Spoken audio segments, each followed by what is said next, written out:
Hello guys, CinderGames here, and welcome back to another Team Fortress 2 HUD review. Today we're going to be reviewing flamehud. This is a HUD which I would describe as quite true to the original sort of TF2 HUD. So without further ado, let's look into it. So first of all, here is the in-game UI. As you can see at the bottom, we have our objective. We are playing Koth, and that's the point at the bottom. Very similar to the default, if not the same.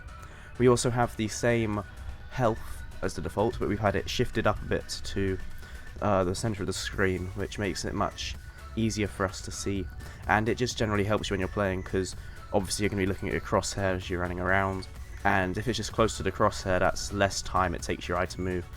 Same story with the ammo. It's slightly bigger than usual, so it's clearer to see, which is helpful, and once again, yeah, it's just closer to the crosshair, which is something a lot of HUDs do, but that's because it's very effective. Now at the top we have the map time. We have two, obviously, because it's Koth, and they're quite nice, transparent, red and blue. Normally it'd just be one of them, but because of Koth, once again. And yeah, they just look quite nice. They're fairly clear to see, but not too intrusive.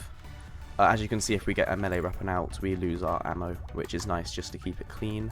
That's another verb I would use, another adjective even, that I would use to describe this HUD. Now let's look at the character selection menu. As you can see, it's very nice. It shows the map time still at the top and the objective still at the bottom. It has your character on the left, which is very nice for checking out how smexy you look.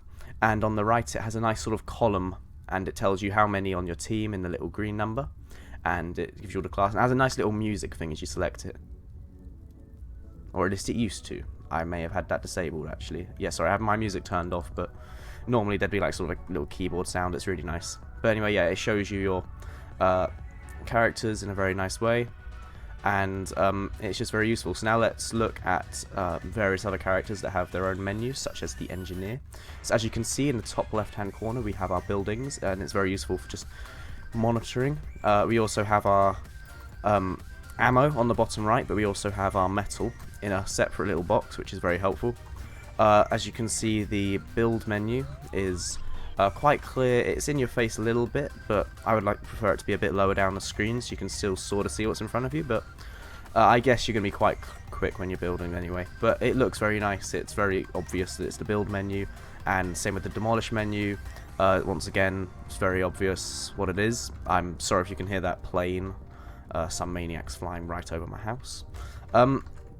So yeah, engineer, that's how it looks. You can obviously see that your metal goes down, and it's just quite helpful. I like how even when you have a gun that doesn't have use metal, because the Widowmaker obviously does, when you have like a pistol or something, I like how it still tells you your ammo, your metal even.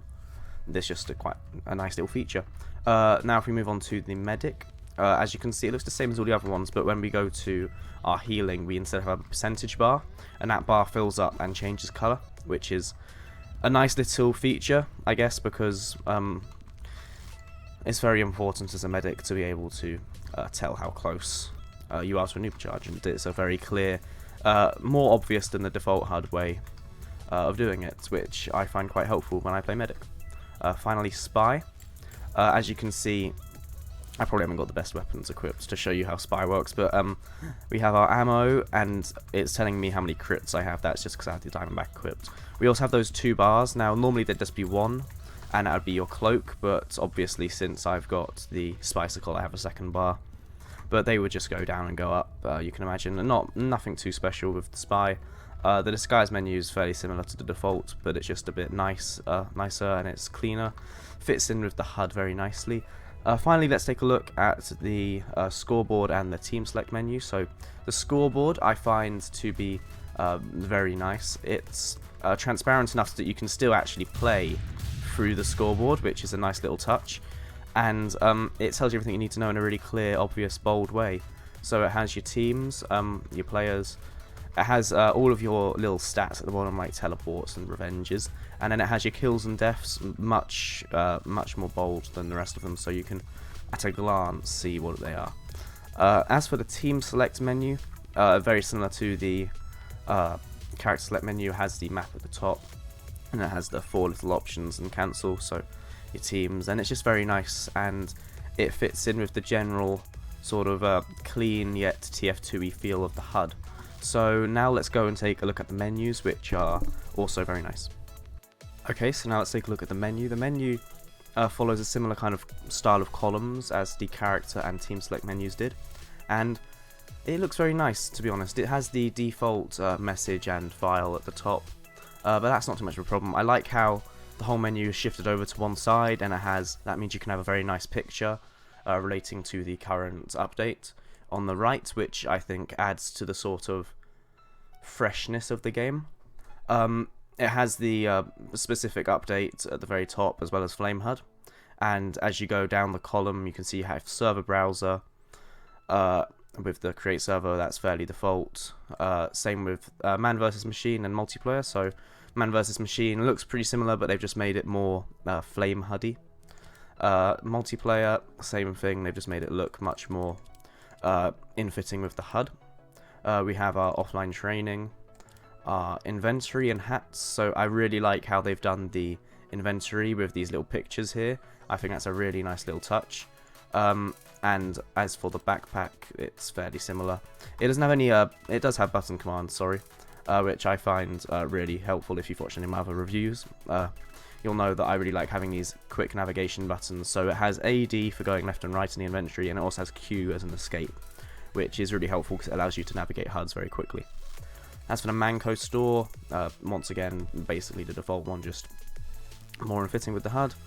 And if we're just going to look at the advanced options, then once again, similar game settings. Not sure you can change these boxes, so it just looks the same, but it all looks very nice. And I like what he's done here, is because what he's done is he's clumped up the useful things together. So your server browser is on its own, but then if you want to play multiplayer, just on your, like, if you want to play multiplayer, then you've got man versus machine and play multiplayer, which are the two sort of the two online battling kind of things. Then anything that you want to do that's offline or sort of utilitarian, such as the Manco store or your inventory and hats, then that's all on this little bit. All of the sort of stuff that isn't directly to do with playing the game but is helpful. And then he has all of the options and settings in this box, and then he has a quit. I like how he's done that. They've clumped all of the useful things into one. If we're going to look at this, it just looks a bit similar. But overall, I really like how they've made the menu. It really fits in with the rest of the HUD. It makes it I found it very intuitive, and I could navigate it really quickly within about 3 or 4 minutes of using the HUD. So in that way, it's not overcomplicated. It looks really nice. It fits in with the rest of the HUD, which is what I really like about flamehud. It has a lot of consistency and a lot of character compared to a lot of HUDs. As in, like, I'm fairly sure most people, if they looked at this, they could instantly say that's flamehud, regardless of whether it said flamehud at the top. But that's what I like about it. It's consistent throughout. It has the same sort of column menus everywhere. Has the same sort of blocky, cartoony style. And that's why I like it. It's a really nice HUD. The link will, as always, be in the description below. Thank you for watching this video. Please like and subscribe if you've enjoyed. Stay tuned for more HUD reviews and check out my previous ones.